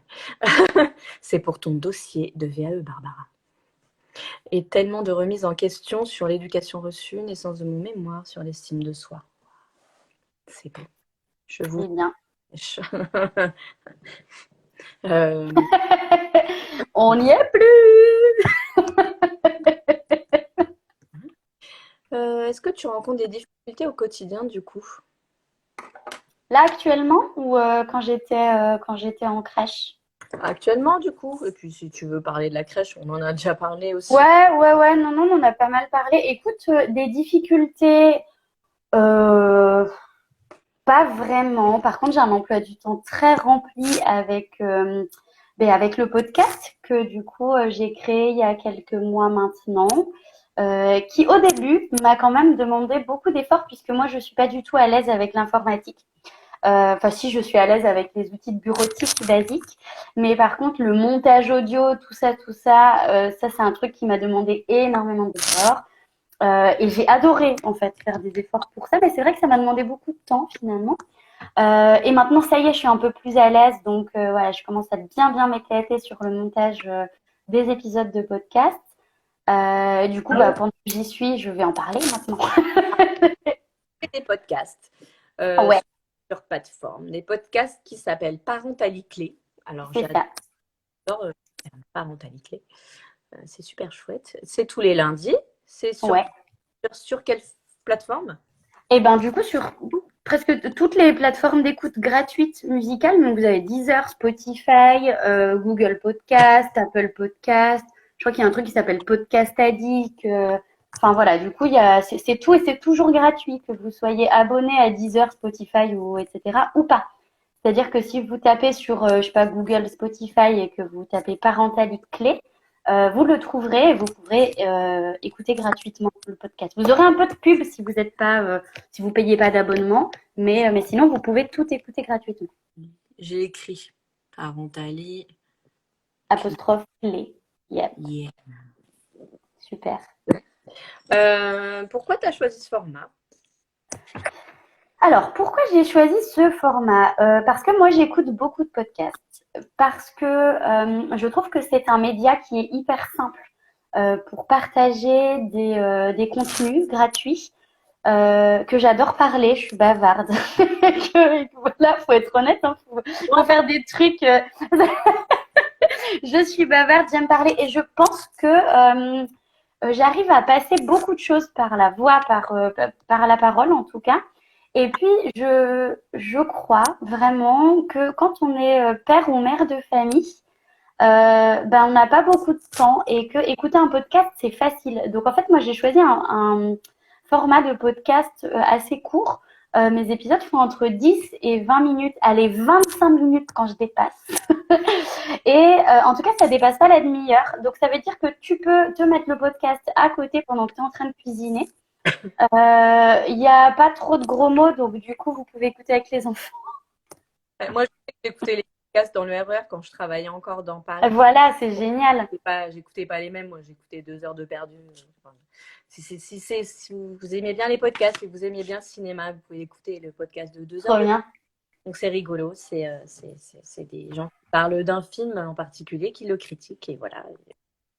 Et c'est très chouette. Moi, j'aime beaucoup. Je me tape des barres de rire et je rigole tout seul dans mon RER. Génial. Non. Donc, c'est un podcast qui. C'est quoi l'objectif du coup de parentalité? Alors, c'est un podcast qui parle de parentalité, d'éducation, d'éducation, ce qu'on appelle l'éducation positive, de pédagogie. En fait, j'ai voulu parler aux parents de leur quotidien. J'ai voulu parler aux parents du développement de leur enfant et j'ai voulu parler aux parents d'eux et de ce qu'ils peuvent vivre. Donc, je parle un peu de développement personnel parce que pour moi, quand on devient parent, la notion de développement personnel est vraiment importante parce qu'il faut, encore une fois, déconstruire, mais il faut aussi apprendre à prendre soin de soi pour tenir de façon écologique pour soi, tenir dans la durée, être bienveillant avec soi, ne pas s'oublier. Et parce que je trouve que la société est très dure envers les parents et que depuis, à peu près 5 ans, on est passé du mythe de l'enfant parfait au mythe du parent parfait. Et du coup, les parents vont pas bien, ils se sentent seuls, ils perdent beaucoup d'estime d'eux-mêmes. Et du coup, ce podcast, il a vocation à informer et aussi à redonner confiance, en fait, un peu comme dans mes accompagnements. Du coup, voilà, je parle un peu de tout ça. Et puis, comme je suis quelqu'un qui suis profondément indignée par certains trucs dans la société, par certaines injonctions, par la pression sociale qu'on peut mettre sur les parents, et ben c'est pour moi l'occasion de m'indigner et d'informer, de lever le tabou, etc. Voilà un peu le but de ce podcast. Il y a beaucoup de moi dans ce podcast, je donne beaucoup. Waouh, ça ne m'étonne pas de toi. Pomme Love Good qui nous quitte. Donc, petit spoiler, Pomme Love Good qui sera mon invité la semaine prochaine. Yeah. On parlera de le jeu en CAMS la semaine prochaine avec Amandine, donc Pomme Love Good. Checkez la bande-annonce lundi. Elle va être trop cool, c'est sûr. Elle est Génial. validée par Amandine, donc c'est bon. Super.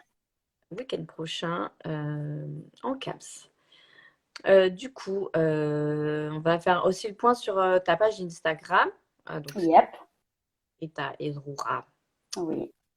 où tu nous présentes. Donc, il y a des livres pour adultes, des astuces bien-être, des idées d'atelier pédas, lecture. Des livres pour enfants, ouais, et pas mal de, bah justement cette partie de développement personnel pour déculpabiliser, réassurer le parent. C'est quelque chose qui est très important, voilà, dans le contenu que je produis et que je transmets.